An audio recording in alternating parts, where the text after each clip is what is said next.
This is a video trip report for the Wind River at 7.3 feet, a pretty juicy flow. I'm going to call it class 5. I'm going to say in general the moves are generally class 4. You can almost make the case that it's easier at higher flow than lower flow in terms of just the challenge of the moves because things are a little more washed out. There's more options, but there's a higher chance of flipping. So there's a lot more holes. If you go into a hole, you could flip. And because the river is so continuous at this level and it's cold, if you don't get back to your boat and reflip quickly, it could get bad quick. So I'm going to say above 7 feet, it's a class 5 river. That's just my opinion. Some people will say I'm insane. That's a class 4 at best. That's fine. Again, it's the difficulty of the maneuvers, I'm going to say, are class 4. But there's the added danger of the more continuous water, the higher water, and a higher chance of flipping that, in my opinion, makes it a class 5 river. It's a bunch of class 4 rapids in a row, but because they're backed up so closely with the higher water, they're class 5. So anyway, that's my thoughts. This was Initiation Rapid, pretty straightforward, lots of fun. That's the line I generally like to take at high water. One of the boats behind me did flip, like I mentioned before. It flipped. It was really well handled by the person rowing. They reflipped very quickly, which was important because right around the corner is this rapid. This is Grandma's, and a really straightforward rapid, not a big deal, but there are some holes at the bottom. So again, you could flip a few places here at Grandma's. So at high water, at lower flows, I'll go middle and play around over there, but at higher flows, I take this right line and then get down sort of middle right and just sort of square up for these waves. You really don't want to have a problem here because it very quickly goes into the entrance of Ram's Horn below here. I think it's important to regroup in this eddy, even just for a second, to make sure everybody's doing okay, everybody catch their breath, because the next rapid, Ram's Horn, is a long one. Some people call the very bottom of the rapid Ram's Horn. I'm going to call this where we're at now. I'm kind of through the trees right there, but I'm going to call that the beginning of Ram's Horn. I'm going to say all of this long thing all the way down is part of the rapid, with just different moves to make along the way. If you made a mistake in here and swam, you could be in for a really long swim. I know a few people who have swam up this high and had really, really bad swims all the way down because they couldn't get back to their boat, they couldn't reflip, or there weren't people close enough to help them when they swam. So again, I take this one pretty seriously at high water. The moves aren't that difficult, but knowing where to go is important because there's a lot of little holes here and there that can't flip. You can see to the left, there's that little pour over next to me. It looks benign, but it could be a problem in some boats. And this section through here, you definitely want to be pretty far left, but not all the way left. So knowing really exactly where to go is important. I've run the river the most out of this group, so I was running lead because I do know the high water lines pretty well. If you didn't know these lines, this would be terrifying, to me at least. I mean, if I didn't know where I was going in this rapid exactly, it would be hard to pull all this together. And through here, this section above the final drop, there's some big waves. I just passed 2 of them that can flip rafts or cats or kayaks even. So I make a really hard move to the right and then back to the left. I like at high water to catch this eddy because it's really, to me, much easier to float down with a little bit of calmness right here and push left. And I want to be pushing early and left. You can see like I'm breaking these laterals.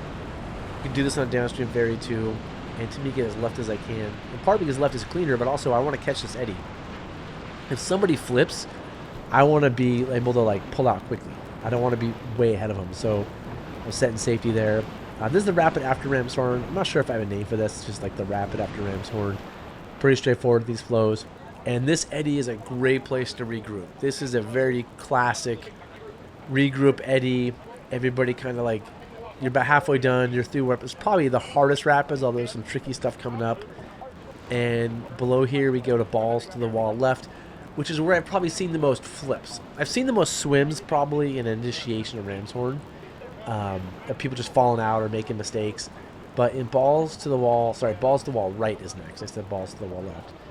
In balls to the wall right, that's where I've seen the most flips. And I think it's because people like taking that right line here, like all along the right shore, like the kayak line, and they don't even know there's a center line or even a left line. But as soon as you're right, you kind of lose control of your oars because there's the shores there. There's some rocks and there's some holes that can flip you. So I avoid the right. There's a really fun center line I like to take. Today I took the left line just to do something different because it was there.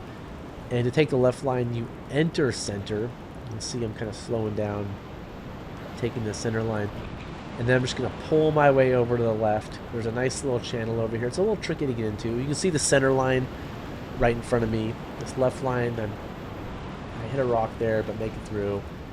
It's a line that I like because it's difficult and low consequence. I would say center is easier, but higher consequence because there's some holes in there that can flip you. So that's balls to the wall right. It's nice to get through there without any flips at this level. And next up is balls to the wall left. And I like to enter it right just because it's challenging over here. Little drops. I can kind of pick my way down this right side. You can enter left as well. I just enjoy the right side a little bit. And then once I've kind of got my bearings, I'll pull out in the current and run the left side. There's a beautiful waterfall on the right to check out too that a lot of times you're looking downstream and miss. But this is a pretty straightforward rapid. There used to be a hole here at the bottom that flipped cats. I was with the cat boat that flipped here once at this, a little lower than this. But there used to be a flipper hole right about, I think this right here, flip boats. But the river changed. It's gone, so this isn't as big of a deal. And yeah, pretty straightforward one. Which kind of leads us into the next one, Morning Wood. And this Morning Wood used to have some wood in it. And the wood was actually kind of dangerous. It kind of forced you to go right a lot of times, which was kind of a nasty line. But the wood's gone. And at this flow, there are holes that can flip you. You want to be heads up here for sure and paying attention. There's some sort of sneaky stuff down here at the bottom you can see. But pretty straightforward in general as well. And that kind of leads us to the last rapid. There's a little bit of downtime here. If you had a flip there, this river's moving through here. Like, you would need a quick recovery. I've seen people be on upside down boats through all of this before because they can't flip in this kind of water. And you need to be able to flip in this kind of water to successfully run the wind, I think. Anyway, this is Climax. At this level, I like to run pretty far right. And the center line goes, the left line goes, but boats flip there too at this level. So the conservative line is the right. Whenever I'm running lead, I'm always taking the conservative lines. I'm a lead boat today. I was taking the conservative lines. If there was a group of 5 boats and really good boaters who I feel like could rescue me, I might test some of the harder lines, but not today. And then below here, we're pretty much done after Climax. It's pretty straightforward. And now it's time just to goof off. This is where I really work on my skills, doing different things. You can see I'm surfing right here, and I'm going to try to surf a lot. I'm going to kind of hit some rocks here and there. And you could just float out and I don't know, just enjoy the scenery. But below here, I'm just going to play around a lot and just work on different skills on easy water. Here's a rock I'm trying to get close to, kind of slide off of the left ship. Again, I could have avoided that rock completely, but just practicing being near rocks, practicing shipping, I think is a really important thing. And another surf I'm going for. Surfing's fun, but it's a great skill. It helps you understand how to manage holes. I thought I could spin around in front surf, but I couldn't quite do it, which was a bummer. It would have been a great front surf. But surfing is just really important. It helps you if you get stuck in a hole, be able to get out.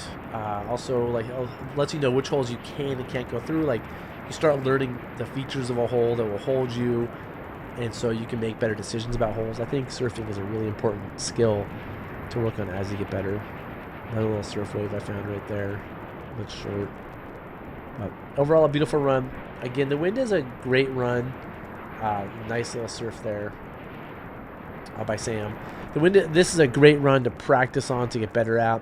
It's solid class 4 at all levels. I don't think even at higher levels, it doesn't get, the individual rapids don't get necessarily harder. They change character for sure.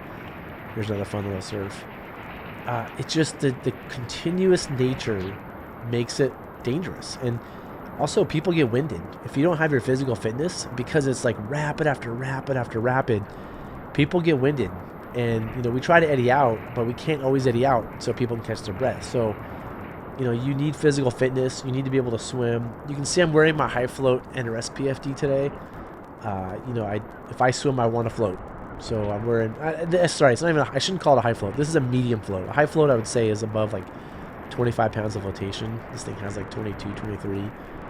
But I'm not wearing a little kayaker PFD. I think wearing a kayaker PFD, like a little 16-pound thing, especially for a guy my size, is not responsible at this level. Maybe if you're 150 pounds, maybe it's okay. Maybe if you're 160 pounds, maybe it's okay. But over 200, if you're all nervous, all doing something difficult, I think you've got to have that 22 plus pounds of float. It's just, if I as a 220 pound person am wearing a 16-pound PFD, it's just not appropriate.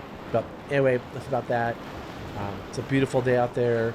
It's a great run, but again, like at flows above 7, I would take this run pretty seriously.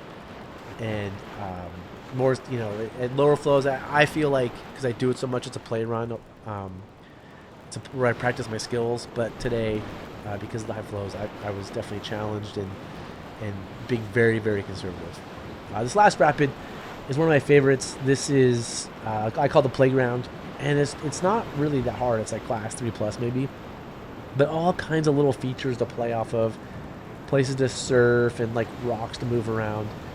Here, this is like this right side that people don't run very often in the entrance. People don't even know it exists, but there's a little channel right here on the right that even at low water it's even more difficult, but it's a good chance to practice shipping and just staying in your boat, and yeah, just kind of heading down. You'll see I surf a little bit. I try to make some hard ferries. I try to do some difficult things here in the playground. So that's it for my talking on this episode. I'll let the rest of it run out, and if you have anything to add, about advice of running at high water, or if you think this is class 3 plus, plop and drop, or whatever, if anything to add to what you think about the wind at higher levels, please add in the comments. If you have questions, add in the comments. It's a great place to have a discussion. I feel like I love this little move right here. Like, I kind of messed up a little bit, but trying to just go between these two little rocks, I didn't do a very good job. Is a move I really enjoy. And actually, where there's that log, that log's new, the one that you just saw below me. Oh yeah, I'm gonna go over for a little surf here. But I tried to go behind that log, and it didn't make it. But I have a bunch of little challenges I created for myself here. I think I did some spins here.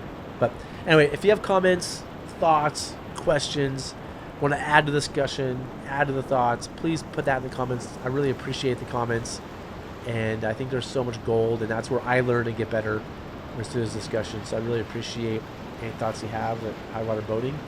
And yep, thanks for watching. See you in the next episode.